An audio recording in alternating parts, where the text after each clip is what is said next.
Hello everyone, শুভ সকাল সবাইকে and welcome to SSP. তো আজকে আমরা করব ট্রেন।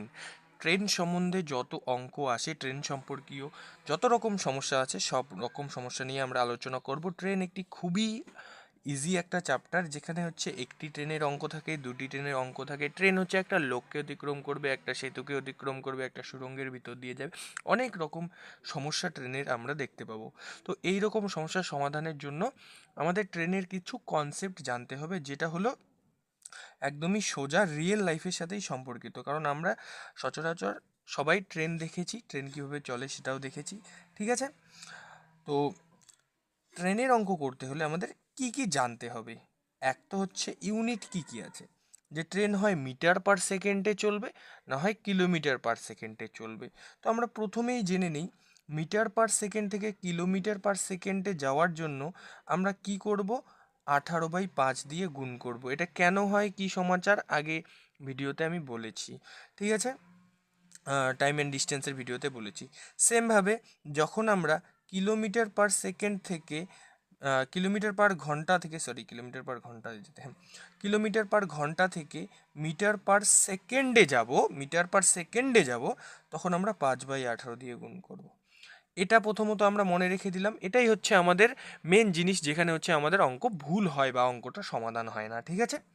তো কথা হচ্ছে যে আর কি জানতে হবে, যে এখানে যদি আমি একটা ট্রেন আঁকলাম, যদি এই ট্রেনটা চলছে লাইন দিয়ে, ঠিক আছে, এই ট্রেনটা চলছে লাইনে, তো লাইনের পাশে একটা খুঁটি থাকে। তো এই ট্রেনটা যখন এই খুঁটিটাকে অতিক্রম করে চলে যাবে, তাহলে হচ্ছে এই ট্রেনটা শুধুমাত্র তার নিজের দৈর্ঘ্যটাই অতিক্রম করবে। ঠিক আছে? এই ট্রেনটা কি করবে, শুধুমাত্র নিজের দৈর্ঘ্যটা অতিক্রম করবে। এবার সেম লাইনে এইদিকে একটা ব্রিজ আছে বা সুড়ঙ্গ আছে। যখন এই ট্রেনটা এই খুঁটিটাকে অতিক্রম করলো, নিজের দৈর্ঘ্য অতিক্রম করলো। কিন্তু যখন এই ট্রেনটা এই সুড়ঙ্গটাকে অতিক্রম করবে, এই সুড়ঙ্গের ভিতর দিয়ে যাবে ট্রেনটা, তখন হচ্ছে এই ট্রেনটা তার নিজের দৈর্ঘ্য প্লাস এই সুড়ঙ্গটার দৈর্ঘ্য অতিক্রম করবে। মনে থাকবে কি বললাম, যে যখন কোনো ট্রেন একটি খুঁটিকে, একটি মানুষকে, একটি পোলকে অতিক্রম করে, তখন সে তার নিজের দৈর্ঘ্যই অতিক্রম করে। কিন্তু একটি ট্রেন যখন একটি সুড়ঙ্গ, একটি ব্রিজ, একটি প্ল্যাটফর্ম, এরকম কিছু লম্বা জিনিসকে অতিক্রম করে, তখন হচ্ছে ট্রেন প্লাস ওই জিনিসটার দৈর্ঘ্য যেটা অতিক্রম করেছে, সেটা সে অতিক্রম করে। ঠিক আছে? আর কি কি হতে পারে, এবার এটা সিঙ্গেল ট্রেন গেল। এবার যদি দুইটা ট্রেন আসে, যে এই দিকে একটা ট্রেন যাচ্ছে, এবার এই দিকে একটা ট্রেন আসছে, ঠিক আছে, তারা একই একে অপরের একে অপরের কি আছে, বিপরীত দিকে যাচ্ছে। এই দিকে যাচ্ছে, এই দিকে যাচ্ছে। তখন কি হবে, এর গতি যদি 5 কিলোমিটার পার ঘন্টা থাকে, এর গতি যদি 10 কিলোমিটার পার ঘন্টা থাকে, এদের গতি কি হয়ে যাবে, যোগ হয়ে যাবে। কারণ ওই যে সেম টাইম অ্যান্ড ডিস্টেন্সে বলেছিলাম, এইদিকে যাচ্ছে, এও এইদিকে আসছে, তাহলে কি হবে, সেম 1 ঘন্টায় তারা 5 এ যাচ্ছে, 10 এ আসছে, মানে 1 ঘন্টায় তারা 5 আর 10 15 আছে। সেমভাবে আর একটা কি হয়, এদিকে একটা ট্রেন যাচ্ছে গতিতে 5 কিলোমিটার, তারপর এর পিছন পিছন আর একটা ট্রেন আসছে একে ধরার জন্য, এর গতি হচ্ছে 8 কিলোমিটার। তাহলে এ তো 8 যাচ্ছে, এ 5 এগিয়ে যাচ্ছে, এ 8 যাচ্ছে, এ 5 এগিয়ে যাচ্ছে। তাহলে কি হবে, 1 ঘন্টায় তাদের মানে মেন লাভটা কি হলো, এ 8 যাচ্ছে, এ আবার 5 এগিয়ে যাচ্ছে, মানে কত হচ্ছে, 3। তার মানে কি হলো, রিলেটিভ স্পিড কি হয়ে গেল, বিয়োগ হয়ে গেল। ঠিক আছে? আশা করি বুঝতে পারলাম যে এখানে কি কি কনসেপ্ট ইউজ হবে। রিলেটিভ স্পিড, এর রিলেটিভ স্পিড আর এস রিলেটিভ স্পিড, ঠিক আছে, 5 আর 10 15। আর এটা কি হলো, আলাদা আলাদা দিকে চললে, একে অপরের বিপরীত দিকে চললে। আর যদি একই দিকে চলে, তাহলে কি হবে, রিলেটিভ স্পিড বিয়োগ করে আসবে। মিটার পার সেকেন্ড থেকে কিলোমিটার পার ঘন্টায় গেলে 18/5 দিয়ে হচ্ছে গুণ করতে হবে। কিলোমিটার পার ঘন্টা থেকে মিটার পার সেকেন্ডে গেলে হচ্ছে তোমার 5/18 দিয়ে গুণ করতে হবে। একটি ট্রেন যখন একটি খুঁটিকে অতিক্রম করে, সে তার নিজের দৈর্ঘ্য অতিক্রম করে। কিন্তু একটি ট্রেন যদি একটি সুড়ঙ্গ, একটি ব্রিজ, একটি প্ল্যাটফর্মকে অতিক্রম করে, তখন সে ট্রেন প্লাস সেই যেটা অতিক্রম করছে তার দৈর্ঘ্যকে অতিক্রম করে। তো এই ছিল কয়েকটা প্রশ্ন। এবার আমরা অঙ্কে যাব, এবং অঙ্কে গেলে আমরা দেখব যে অঙ্ক ইজি থেকে মডারেট। মানে এখানে আমি কি করেছি, দেখো, এতগুলো প্রশ্ন আমি নেই, 8 থেকে 9টাই প্রশ্ন আছে, যেখানে হচ্ছে আমরা আলোচনা করব হচ্ছে মেন মেন প্রশ্নগুলো, যেগুলো শুধুমাত্র আমরা রেশিও মেথডে করব, কোনো কঠিন আমরা পদ্ধতি নিব না, ঠিক আছে। আচ্ছা, প্রশ্নে যাই, এবং এখানে আমরা কুয়াশার অঙ্কও করব। কুয়াশাতে কোনো গাড়ি যদি, সেটা সবার লাস্টে রেখেছি আমি, তো শেষ পর্যন্ত অবশ্যই দেখবে, আশা করি ভালো লাগবে, ঠিক আছে। তাহলে প্রথম প্রশ্নটা হচ্ছে সব থেকে সহজ একটা প্রশ্ন, যেটা আমি তোমাদের এতক্ষণ বোঝালাম, যে 150 মিটার লম্বা একটি ট্রেন এক ব্যক্তিকে 8 মিনিটে অতিক্রম করবে, তাহলে ট্রেনটির গতি ঘন্টায় কত? এবার তুমি বলো, 150 মিটার যদি ট্রেনটার দৈর্ঘ্য হয়, এই ট্রেনটার দৈর্ঘ্য যদি 150 মিটার হয়, 150 মিটার হয়, সে একটা ব্যক্তিকে অতিক্রম করেছে, তার মানে সে এই 150 মিটারই অতিক্রম করেছে, কিন্তু এই 150 মিটার সে অতিক্রম করতে কত মিনিট লেগেছে? 8 মিনিট লেগেছে। তাহলে 8 মিনিটে সে 150 মিটার অতিক্রম করেছে। তাহলে বলেছে তোমার ঘন্টায় গতিবেগ কত? তার মানে 60 মিনিটে, মানে কিলোমিটার পার ঘন্টা জানতে চাইছে। তাহলে আমি ডাইরেক্ট করতে পারবো যে 150 মিটার যায় 8 মিনিটে, কিন্তু মিটারের সাথে তো মিনিট হয় না ভাই, মিটারের সাথে তো সেকেন্ড হয়। তাহলে মিটারকে সেকেন্ড বানাতে হলে এখানে 60 গুণ করতে হবে, কারণ 8 মিনিট মানে কত সেকেন্ড? 8 ইন্টু 60 সেকেন্ড, কারণ 1 মিনিট হয় 60 সেকেন্ডে, তাহলে 8 মিনিট হবে 8 ইন্টু 60 সেকেন্ডে।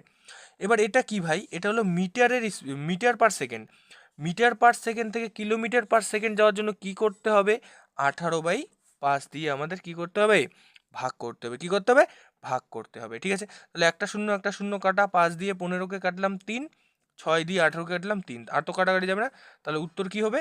3/8 কিলোমিটার পার ঘন্টা। এটা হয়ে যাবে উত্তর। কিভাবে করলাম? সিম্পল, এভাবেই তোমরা করবে, যে 8 মিনিটে 150, আচ্ছা মিনিট ছিল তার জন্য মিটার এখানে 150 মিটার, তাহলে এটাকে সেকেন্ড বানাতে হবে, তাহলে 8 ইন্টু 60 হয়ে গেলো সেকেন্ড, তাহলে ইন্টু এটাকে কিলোমিটারে যখন নিয়ে যাব তখন 18/5 দিয়ে আমার গুণ করতে হবে, তখন দেখলাম আমি কাটাকাটি করতে, এটাকে আমি ভুল বলবো না, আমি দেখিনি, মানে 3 আর এখানেও 3, তার মানে 9/8, এখানে কি হবে? 9/8 কিলোমিটার। তোমরা যারা ভিডিওটা দেখছো তারা অবশ্যই দেখতে পারবে যেখানে 9/8 হবে। তো ঠিক আছে, লিটল মিস্টেক ইজ অ্যালাউড, ঠিক আছে, হবে, কোনো সমস্যা নেই। দেখা যাক 2 নম্বর প্রশ্ন, 60 কিলোমিটার গতিতে চলা একটি ট্রেন 280 মিটার লম্বা, 220 মিটার লম্বা একটি আচ্ছা, ভালো করে পড়তে হবে প্রশ্নটা, এরকম কিন্তু একটু কনফিউজিং কোশ্চেন থাকে। দেখো, 60 কিলোমিটার গতিতে চলা একটি ট্রেন, এটা ট্রেনের হচ্ছে গতি, যার দৈর্ঘ্য হচ্ছে 280 মিটার লম্বা, মানে ট্রেনটা 280 মিটার লম্বা। সে হচ্ছে, মানে এই ট্রেন একটা আঁকি আমি, ট্রেনটা হচ্ছে 280 মিটার লম্বা, সে একটা 220 মিটার লম্বা প্ল্যাটফর্ম পার করবে, সে একটা 220 মিটার লম্বা একটা প্ল্যাটফর্ম পার করবে, এটা কত? 220, এটা হচ্ছে 220। তাহলে তার মোটামুটি মোট কত দৈর্ঘ্য তার পার করতে হবে? 280 প্লাস 220 মানে 500 মিটার তার পার করতে হবে। কত? 500 মিটার। তার গতি কত? 60 কিলোমিটার পার ঘন্টা। তাহলে বলছে তার গতি যদি 60 কিলোমিটার পার ঘন্টা হয়, তার 500 মিটার পার করতে কত সময় লাগবে? এবার 500 কি ভাই? মিটার, 500 আছে মিটারে, তার এই 60টা কি আছে? কিলোমিটারে। তো এই 60 কিলোমিটার পার ঘন্টাকে যদি আমি মিটার পার সেকেন্ডে নিয়ে যেতে চাই, তাহলে একে আমার 5/18 দিয়ে ভাগ করতে হবে। এবার এই 18টা কোথায় চলে যাবে? এই উপরে চলে যাবে, ঠিক আছে। এই 18টা কেটে দিলাম, কারণ এই 18টা কী হবে? উপরে চলে যাবে, কারণ এখানে বাই আছে। তাহলে 1 0 কাটা, 5 দিয়ে 50কে কাটলে 10, এবং 6 দিয়ে 18কে কাটলে 3। তাহলে কত সময় লাগবে? 30 সেকেন্ড সময় লাগবে। কত সময় লাগবে? 30 সেকেন্ড, ঠিক আছে। কি করলাম? 60 তার গতি দেওয়া ছিল, এটাকে আমরা মিটার পার সেকেন্ডে নিয়ে গেলাম 5/18 দিয়ে গুণ করে, কারণ মিটার বড় থেকে ছোট, আর ছোট থেকে বড় হলে 18/5, ঠিক আছে। কাটাকাটি করে দেখলাম 30 সেকেন্ড, ঠিক আছে। নেক্সট 3 নাম্বার অঙ্ক দেখো, দুটি ট্রেনের গতির অনুপাত দেওয়া আছে, মানে স্পিডের অনুপাত দেওয়া আছে 10:9। একটি খুঁটি পার করতে সময় নেয়, সময় মানে টাইম দেওয়া আছে 4:3। যদি তাদের দৈর্ঘ্যের পার্থক্য 156 মিটার হয়, তাহলে ছোট ট্রেনের দৈর্ঘ্য কত? দেখো কাণ্ড, স্পিড ইন্টু টাইম কি হয় ভাই? স্পিড ইন্টু টাইম তো ডিস্টেন্স হয়, তাহলে একটা খুঁটিকে পার করেছে মানে কি, এই স্পিড ইন্টু টাইম যত ডিস্টেন্স গিয়েছে সেটাই তার দৈর্ঘ্য। তাহলে স্পিড ইন্টু টাইম যদি করি কত হবে? 40:27। এইটাই তাদের দৈর্ঘ্যের অনুপাত হয়ে যাবে, ডিস্টেন্সের অনুপাত হয়ে যাবে এটাই, 40:27। এবং বলেছে এদের দৈর্ঘ্যের অনুপাত, দৈর্ঘ্যের পার্থক্য 156 মিটার। এখানে দৈর্ঘ্যের পার্থক্য কত? 13। তার মানে 13 মানেই হচ্ছে 156। তার মানে কত গুণ? 13 মানেই হচ্ছে 156, 12 গুণ, 12 গুণ। তাহলে বলছে ছোট ট্রেনের দৈর্ঘ্য কত? এটা ডিস্টেন্স, এটাই দৈর্ঘ্য।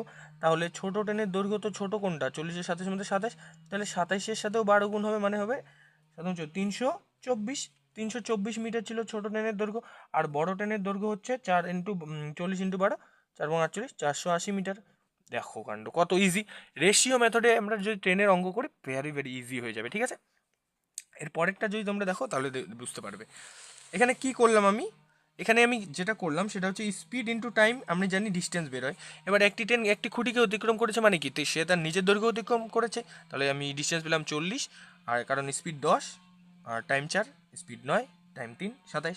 এবার তাদের মধ্যে ডিফারেন্সের অনুপাত হচ্ছে আমাদের 13 ইউনিট আসলো। এই 13 ইউনিটের মান দেওয়া আছে 156 মিটার, তাহলে কত গুণ করা হচ্ছে 12, তাহলে ছোটোটার সাথে 12 গুণ করলে 324, বড়টার সাথে 12 গুণ করলে 480। এখন যেটা উত্তর চাবে ওটা তোমরা বের করে দিয়ে দেবে, ঠিক আছে। নেক্সট, এই সমান দৈর্ঘ্যের ট্রেন একটি খুঁটিকে 5 সেকেন্ড ও 7 সেকেন্ডে অতিক্রম করে, তাহলে এটা টাইমের রেশিও দেওয়া আছে হচ্ছে 5 সেকেন্ডে অতিক্রম করে আর হচ্ছে 7 সেকেন্ডে অতিক্রম করে, ঠিক আছে। তাহলে টাইম দিয়ে হচ্ছে আমরা তোমার কি বের করতে পাবো, দূরত্বটা বের করতে পাবো। তাহলে এই দুটো লসাগু যেটা সেটাই হয়ে যাবে হচ্ছে ডিস্টেন্সটা। তাহলে ডিস্টেন্সটা কত, 5 সাথে 35, ঠিক আছে। ডিস্টেন্সটা কত, সেটা হচ্ছে 5 সাথে 35। কীভাবে বুঝলাম, দেখো কিভাবে বুঝলাম, যে 5 আর 7 এটা দিয়ে যেটা ভাগ যায়, অ্যাকচুয়ালি আমরা এখানে যে কোনো মান নিতে পারি, কিন্তু যেটা হচ্ছে ভাগ যাবে মানে ওটা লসাগু, তো লসাগু নিলে হচ্ছে সুবিধা হবে। তাহলে ডিস্টেন্সে হলো 35, কিন্তু এখানে একটা ট্রেনের ডিস্টেন্স মানে 35, একটা ট্রেন গিয়েছে, কিন্তু এখানে দুটি ট্রেন আছে, তার মানে 2 গুণ, তার মানে টোটাল ডিস্টেন্সটা কী হয়ে যাবে 35 ইন্টু 2। আর টাইম আমাদের বের করতে হবে, আমরা টাইম মানে কি জানি, total distance by total time, এটা আমাদের বের করতে হবে। এবার ডিস্টেন্স বাই স্পিড, তাহলে হচ্ছে তোমার টাইম বেরোবে। ডিস্টেন্স পেলাম 35 ইন্টু 2, মানে একবার 35 আর একবার 35, তাহলে 35 ইন্টু 2 70। এবার আমার টাইম লাগবে, স্পিড লাগবে। স্পিড কি, স্পিড ছিল হচ্ছে তোমার এটার উল্টো হবে স্পিড। টাইম যদি লাগে, দেখো টাইম যদি লাগে 5 সেকেন্ড আর 7 সেকেন্ড, তাহলে স্পিড কি হবে, স্পিড হয়ে যাবে তার উল্টা, 7 সেকেন্ড এবং 5 সেকেন্ড। কিন্তু বলেছে যে একই দিকে চলবে, একই দিকে গেলে স্পিড কি হবে, রিলেটিভ স্পিড আর এস কী হবে, 7 বিয়োগ 5, 2। তাহলে রিলেটিভ স্পিড কত, 2, তাহলে 2 দিয়ে একে ভাগ করা লাগবে, টোটাল ডিস্টেন্সকে স্পিড আসলো, রিলেটিভ স্পিড আসলো 2, কারণ তারা একই দিকে চলছে, তাহলে 2 2 কাটা দিলে কত সেকেন্ড টাইম লাগবে, 35 সেকেন্ড টাইম লাগবে। কত ইজি ছিল। নেক্সট, দুটি রেলগাড়ি 180 মিটার ও 160 মিটার লম্বা 6 সেকেন্ড ও 5 সেকেন্ডে হচ্ছে একটি খুঁটিকে অতিক্রম করে। বাহ বাহ বাহ। তাহলে ডিস্টেন্সের এখানে রেশিও দেওয়া আছে 180 আর হচ্ছে 160, 180 আর 160, তার মানে 0 0 কাটলে এখানে আমি কত পাবো, 9 দোকানে 18, এই সরি 2 দিয়ে কাটলে 9, 2 দিয়ে কাটলে বলো বলো 2 দিয়ে কাটলে 8। এবার বলেছে যে তারা 6 সেকেন্ডে, আর হচ্ছে তোমার টাইম এখানে দেওয়া আছে 6 সেকেন্ডে, আর হচ্ছে কত দেওয়া আছে 5 সেকেন্ডে অতিক্রম করে একটি খুঁটিকে। তাহলে একই দিকে চললে একে অপরকে অতিক্রম করতে কত সময় লাগবে। কিন্তু এখানে আমি জানি সময় বের করতে বলেছি, টাইম, টাইম মানে কি, টোটাল ডিস্টেন্স বাই স্পিড। তাহলে স্পিড আমি আবার এখানে আমার স্পিডটাও তাহলে বের করতে হবে। আমি জানি ডিস্টেন্সকে যখন আমি টাইম দিয়ে ভাগ করব, ডিস্টেন্সকে যখন আমি টাইম দিয়ে ভাগ করব তখন হচ্ছে আমি স্পিড পাবো, কারণ একটা দূরত্ব আমি কত সময়ে গিয়েছি সেটা দিয়ে ভাগ করলেই তো আমার স্পিডটা বেরিয়ে আসবে। তাহলে এখানে হচ্ছে তোমার দেখো ভাগ করতে পারছি না আমি, 6 আর 9, এখানে 90 দিয়ে দিলাম, এখানে 80 দিয়ে দিলাম, ঠিক আছে। 0 0 দিয়ে দিলাম, কারণ এখানে 2 দিয়ে কাটলে মনে করো 90, 2 দিয়ে কাটলে মনে করো 80, তাহলে 90কে 6 দিয়ে, মানে ডিস্টেন্স 90, টাইম 6 ভাগ করলে 15, এবং ডিস্টেন্স 80, টাইম 5 ভাগ করলে 5 16 80। তাহলে এখানে আমি পেলাম, এখানে আমি পেয়ে গেলাম টোটাল ডিস্টেন্স, তাহলে কত, 90 আর 80 যোগ করলে হচ্ছে 170, টোটাল ডিস্টেন্স 170। এবার আমাকে কত সময়ে বলছে, তাহলে রিলেটিভ স্পিড কত, একই দিকে চলছে, একই দিকে চলছে, তাহলে রিলেটিভ স্পিড 15 বিয়োগ 16 1, তাহলে রিলেটিভ স্পিড হচ্ছে 1, তাহলে 1 দিয়ে 170কে ভাগ করলে 170 সেকেন্ডই টাইম লাগবে। কত ইজি ছিল, ঠিক আছে। না বুঝলে আরেকবার দেখে নিবে। এখানে শুধু কনসেপ্ট হচ্ছে তোমার কোনটা জানতে চাবে। তোমাকে সময় জানতে চেয়েছে, তো সময় জানতে গেলে তোমার ডিস্টেন্স বাই স্পিড করতে হবে। এবার স্পিড করার জন্য তোমার তো স্পিডটাও জানতে হবে, তো স্পিড কীভাবে আসে, ডিস্টেন্সের সাথে টাইম দিয়ে ভাগ করলেই হচ্ছে আমরা স্পিড পাই, ঠিক আছে। নেক্সট অঙ্কে যাই। নেক্সট অঙ্কে কি বলেছে দেখো, সোজা একটা অঙ্ক। দুটি ট্রেন প্ল্যাটফর্মে দাঁড়িয়ে থাকা এক ব্যক্তিকে 27 সেকেন্ডে রেশিওতে করবো সব, এবং 17 সেকেন্ডে অতিক্রম করে, 17 সেকেন্ডে অতিক্রম করে। এটা কি টাইম, এটা কি টাইম। এখানে যদি আমরা এলিগেশন করি তাহলে আমরা কী পাবো, রিলেটিভ স্পিড আমাদের পেতে হবে। তাহলে রিলেটিভ স্পিড আমরা কোথায় দেওয়া আছে, তারা যদি বিপরীত দিকে যাত্রা করলে তারা একে অপরকে 23 সেকেন্ডে অতিক্রম করে। 23 সেকেন্ডে, তাহলে এখানে কি রিলেটিভ স্পিড, 23 সেকেন্ডটা কি রিলেটিভ স্পিড। তাহলে এখান থেকে আমরা স্পিডের রেশিও পেয়ে যাব। টাইম দিয়ে যদি রিলেটিভ স্পিডকে আমরা এলিগেশনের মাধ্যমে করি তাহলে আমরা স্পিডের রেশিও পেয়ে যাব। তাহলে এখানে কি আসবে, এখানে স্পিডের রেশিও আসবে হচ্ছে তোমার বিয়োগ করলে কত 6, আর 17 থেকে 23 বিয়োগ করলে কত, সরি 17 থেকে 23 বিয়োগ করলে 6, 7 থেকে 23 বিয়োগ করলে 4। তাহলে স্পিডের রেশিও কত আছে 6:4। একে যদি আমরা কাটাকাটি করি তাহলে কি হবে, 2 দিয়ে 3, 2 দিয়ে 2, মানে 3:2 হচ্ছে স্পিডের রেশিও। কী করলাম, এটা কিচ্ছু করি নাই। এখানে টাইম দেওয়া ছিল হচ্ছে তোমার 27, আর হচ্ছে 17 সেকেন্ড, আর হচ্ছে 23 সেকেন্ডে তারা হচ্ছে একে অপরকে অতিক্রম করে। তার মানে 23 সেকেন্ডই হয়ে যাবে কি রিলেটিভ স্পিড। এবং এটা করে এলিগেশন করে দেওয়া 3:2 হচ্ছে তোমার স্পিডের অনুপাত। এখানে ট্রেন দুটির গতির অনুপাতই জানতে চেয়েছে। নেক্সট যদি দেখি আমরা, এখানে কি আছে যে 30 কিলোমিটার পার ঘন্টা গতিতে চলা 225 মিটার লম্বা একটি ট্রেন একই দিকে 3 কিলোমিটার পার ঘন্টা গতিতে চলা এক ব্যক্তিকে অতিক্রম করতে কত সময় নেবে। ঠিক আছে, কত সময় নেবে এটাই বলেছে। তাহলে এখানে কি বলা আছে দেখি, 225 মিটার দৈর্ঘ্যের একটি ট্রেন আছে, সে হচ্ছে একই দিকে চলা একটি ব্যক্তিকে অতিক্রম করবে। তার মানে সে 225 মিটারই অতিক্রম করবে, কিন্তু এখানে ট্রেনের স্পিড হচ্ছে 30 কিলোমিটার পার ঘন্টা এবং ব্যক্তিটির বা পার্সনটার স্পিড হচ্ছে 3 কিলোমিটার পার ঘন্টা। তাহলে একই দিকে তারা চলছে, তারা একই দিকে চলছে, তার মানে রিলেটিভ স্পিড কী হবে, বিয়োগ হবে।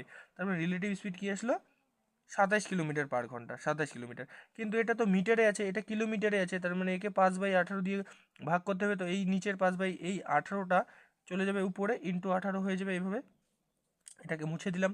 এবার যদি কাটাকাটি করি, 5 দিয়ে এটাকে 4 5 20, 5 5 25, 9 দিয়ে কাটি 3, 9 দিয়ে কাটি 5, 3 দিয়ে কাটলাম 6, তার মানে 5 6 30 হয়ে যাবে উত্তর, 30 সেকেন্ড। হ্যাঁ, অতিক্রম করতে কত সময় নেবে, 30 সেকেন্ড। কী করলাম, কিছুই করিনি। দেখো সিম্পল ছিল, যেখানে ট্রেনের গতি দেওয়া আছে 30 কিলোমিটার পার ঘন্টা আর লোকের গতি দেওয়া আছে 3 কিলোমিটার পার ঘন্টা, একই দিকে চলছে জন্য রিলেটিভ স্পিড হয়ে গেল 27 কিলোমিটার পার ঘন্টা। এবার 27 কিলোমিটার পার ঘন্টা যাবে হচ্ছে 225 মিটার যেতে কত টাইম লাগবে, ভাগ করলেই হবে। কিন্তু এটা মিটারে, এটা হচ্ছে ঘন্টায়, কিলোমিটারে। তাহলে এটাকে মিটারে নিয়ে যেতে, কিলোমিটার পার ঘন্টা থেকে মিটার পার সেকেন্ডে নিয়ে যেতে কী করতে হয়, 5/18 দিয়ে গুণ করতে হয়। এখানে 5/18, তাহলে এটাকে যখন ভাঙবো 225/27 ইন্টু 5, এই 18 হয়ে যাবে, উপরে চলে যাবে। ঠিক আছে, তাহলে এখন কাটাকাটি করলে আমি পেয়ে গেলাম হচ্ছে 30 সেকেন্ড। ঠিক আছে, নেক্সট অঙ্কে আমরা যাই। 8 নম্বর অঙ্কে যদি তোমরা দেখতে পাবো, কি দেখতে পাচ্ছ যে দুটি ট্রেনের গতির অনুপাত দেওয়া আছে 5:3, স্পিডের অনুপাত দেওয়া আছে হচ্ছে 5:3। ঠিক আছে, তারা স্টেশন এ এবং স্টেশন বি থেকে যাত্রা শুরু করে এবং পি বিন্দুতে মিলিত হয়। যদি এ ও বি এর মধ্যে দূরত্ব 60 কিলোমিটার হয় তাহলে প্রথম ট্রেনটি কত সময়ে কত পথ অধিক গিয়েছে। আচ্ছা দেখো, স্পিড যদি 5:3 হয় তাহলে ডিস্টেন্স কি হবে, ডিস্টেন্সের রেশিও আর স্পিডের রেশিও সেমই হবে। কারণ কি, কারণ তোমার স্পিড যত বেশি থাকবে তুমি তত দূর যাবে। তাহলে স্পিড তোমার 5 হলে তুমি 5, স্পিড তোমার 3 হলে তুমি 3। কিন্তু স্পিডের উল্টা হয় টাইম, স্পিড বেশি থাকলে টাইম কম লাগবে, কিন্তু স্পিড বেশি থাকলে আমরা বেশি দূর যাব, স্পিড কম থাকলে আমরা কম দূর যাব। এগুলো কনসেপ্ট না ভাই, এগুলো বোঝার জিনিস, এগুলো তোমরা সবাই বোঝো। ঠিক আছে, তাহলে এখানে আমাদের মোট ডিস্টেন্স এখন কত আসলো, মোট ডিস্টেন্স আসলো 5 + 3 8, কিন্তু মোট ডিস্টেন্স বলা আছে এ ও বি এর মধ্যে 60 কিমি। তাহলে 8 মানেই 60, 8 মানেই 60 বলছে যে সে কত পথ বেশি গিয়েছে, যে যার স্পিড বেশি ছিল, বা প্রথমের ট্রেনটি, প্রথমেরটা 5 গিয়েছিল আর দ্বিতীয়টা 3 গিয়েছিল, কত বেশি গিয়েছিল 2। তাহলে 8-এর মানে যদি 60 হয়, 2-এর মানে কত, 2-এর মানে 15। কীভাবে করলাম, এই 8-এর সাথে ভাগ 4 করলে হচ্ছে 2 পাই, তাহলে এই 60-এর সাথে ভাগ 4 করলে হচ্ছে আমরা 2 এই মানটা পাবো 15, আর 15 হয়ে যাবে উত্তর। বা তোমরা যদি এভাবে না পারো এইভাবে করো, যে 8 মানে হচ্ছে 60, তাহলে 2 বেশি গিয়েছিল, তাহলে 2 মানে কত, 2 দিয়ে কাটলে 4, 4 দিয়ে কাটলে 15। একটু ভালো করে মন দিয়ে দেখার চেষ্টা করো, মন দিয়ে শোনার চেষ্টা করো, কি বলছি, ট্রেনের অঙ্ক একদম ইজি হয়ে যাবে। ঠিক আছে, পরে দেখো কুয়াশার অঙ্কটা করি, লাস্ট অঙ্ক আজকের। বেশি একটা ট্রেনের অঙ্ক নেই, এই তোমরা যদি ভালো করে কনসেপ্টটা শিখে নাও তাহলে হচ্ছে সব অঙ্কই তোমরা ট্রেনের করতে পারবে। ঠিক আছে, তাছাড়া যদি কোনো সমস্যা হয়, এখন তো সেরকম পরীক্ষার আগে সময়ও নেই, তো প্র্যাকটিস করতে থাকো তোমরা, অঙ্কের সাথে সাথে বাকি সাবজেক্টগুলো ঠিকভাবে ঠিক ঠিক করে পড়ো, বেশি বেশি করে। ঠিক আছে, কুয়াশায় চলন্ত একটি গাড়ি একই দিকে চলা একটি ব্যক্তিকে, মানে এইখানে গাড়িটা চলছে, ঠিক আছে, এইখানে এই দিক দিয়ে মনে করো একটা বাস গাড়ি চলছে, এটা তো প্লেনের মতো হয়ে গেলো, বাস গাড়ি চলছে, ঠিক আছে। এই এই বন্দে ভারত আর কি, রাস্তাতে বন্দে ভারত চলছে।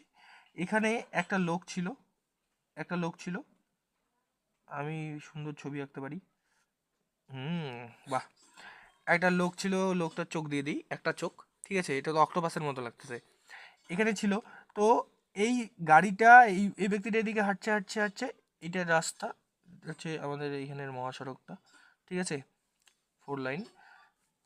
এদিকে গাড়িটা যাচ্ছে যাচ্ছে যাচ্ছে, এই লোকটাকে অতিক্রম করলো, লোকটাকে অতিক্রম করার পর গাড়িটা এখন এখানে, প্রচণ্ড কুয়াশা পড়েছে, 4 মিনিট পর্যন্তই হচ্ছে এই লোকটা এই গাড়িটাকে দেখেছে, এবং বলা আছে 200 মিটার পর্যন্ত দেখেছিল। তো এই ডিস্টেন্সটাই বলা আছে তোমার 200 মিনিট। আর এই ব্যক্তিটার যে চলেছিল তার গতি কত, তার গতি হচ্ছে 6 কিলোমিটার/ঘন্টা। তাহলে গাড়িটারও কোনো একটা গতি থাকবে, গাড়িটার গতি আমি ধরলাম এক্স। তাহলে এই 200 মিটার পর্যন্ত হচ্ছে গাড়িটাকে দেখেছিল, বলছে গাড়িটার তাহলে গতি কত, এটা আমাদের বের করে দিতে হবে। সিম্পল ব্যাপার ভাই, কি সিম্পল ব্যাপার, দেখো 200 মিটার গিয়েছে, একে আমি কিলোমিটারে করলাম, তাহলে 200 মিটারকে যদি 1000 দিয়ে ভাগ করি তাহলে কিলোমিটার আসবে। তো এটা যেটা টাইম কত লেগেছে, আমাদের এখানে রিলেটিভ স্পিড কত, রিলেটিভ স্পিড কি আমাদের x-6, কারণ x হচ্ছে গাড়ির গতি, একই দিকে চলছে, আর লোকটার গতি হচ্ছে তোমার 6, তাহলে x-6, তাহলে x-6 কত মিনিট লেগেছে, 4 মিনিট, 4 মিনিট পর্যন্ত দেখেছে, তাহলে 4 মিনিট, এই 4 মিনিট মানেই তো 200 আসলো, তো এটা মানেই তো এটা হচ্ছে, তাহলে 4 মিনিট, 4 মিনিটকে আমি কি করব, ঘন্টায় বানিয়ে নেব, কারণ এখানে কিলোমিটারে বানিয়ে নিয়েছি, এখানে ঘন্টায় বানিয়ে নিয়ে 60 দিয়ে ভাগ, তাহলে হয়ে যাবে একটা শূন্য, দুটো শূন্য, একটা শূন্য, দুটো শূন্য, 2 দিয়ে 10কে কাটলে 5, 5 দিয়ে 60কে কাটলে 12, 4 দিয়ে 12কে কাটলে 3, তাহলে x-6 সমান সমান কত আসলো, 3। দেখো এই যে এদিকে এটা গুণ হয়ে যাবে আর এদিকে এটা গুণ হয়ে যাবে, তাহলে x-6 সমান সমান কত আসলো, শুধু 3 আসলো, শুধু 3, এদিকে এটা গুণ হয়ে গেছে, এদিকে এটা গুণ হয়ে গেছে, তাহলে x সমান সমান কি আসবে, 3 যোগ 6 মানে সমান সমান 9 কিলোমিটার/ঘন্টা। এখন আমি বের করলাম স্পিড, ঠিক আছে, 9 কিলোমিটার/ঘন্টা হচ্ছে স্পিড। তো এই কয়টা অঙ্কই হচ্ছে আমি রেলের আলাদা আলাদা করে নিয়েছি, যেগুলো আমি রেশিও মেথডে করে দিলাম। তোমরা এরকম অঙ্ক এক্সামে দেখতে পারবে, তোমরা প্র্যাকটিস করতে থাকো। আর এর থেকে যেগুলো আছে ওগুলো ইজি আছে, যে বই, যে অন্য অন্য অঙ্কগুলো আছে এগুলো এর থেকে কম্পারেটিভলি ইজি আছে, ঠিক আছে। 200 মিনিট না, এটা 200 মিটার, ঠিক আছে। আরে এতটুকু ছোটো মোটো মিস্টেক, এগুলো কোনো ব্যাপার না, এগুলো করতে করতে হয়েই যায়, ঠিক আছে। তো তোমরা পড়তে থাকো, দেখা হচ্ছে নেক্সট ভিডিওতে। এরপর দেখি কোন চ্যাপ্টার করা যায়, মেন মেন চ্যাপ্টার যেগুলো ইম্পর্টেন্ট আমরা ওগুলোই করবো। এরপরে রেসের অঙ্কগুলো করতে পারি, কারণ ওই এসএসসিতে রেসের অঙ্ক অনেক বেশি আসে, যে এ এর পিছনে দৌড়বে, পিছনে দৌড়বে, বা সার্কেলের অঙ্ক, এগুলো অনেক বেশি আসে, এগুলো অঙ্ক করবো নেক্সট ভিডিওতে, ঠিক আছে। দেখা হচ্ছে খুব তাড়াতাড়ি পরের ক্লাসে। তোমরা চ্যানেলটাকে সাবস্ক্রাইব করে রাখো যারা করনি, আর একটা করে কমেন্ট, লাইক, শেয়ার করে দাও, ইন্ডিয়ার বাইরেও ছড়িয়ে দাও, পাকিস্তানে দিয়ে দাও আমার ভিডিও, ঠিক আছে। দেখা হচ্ছে, বাই।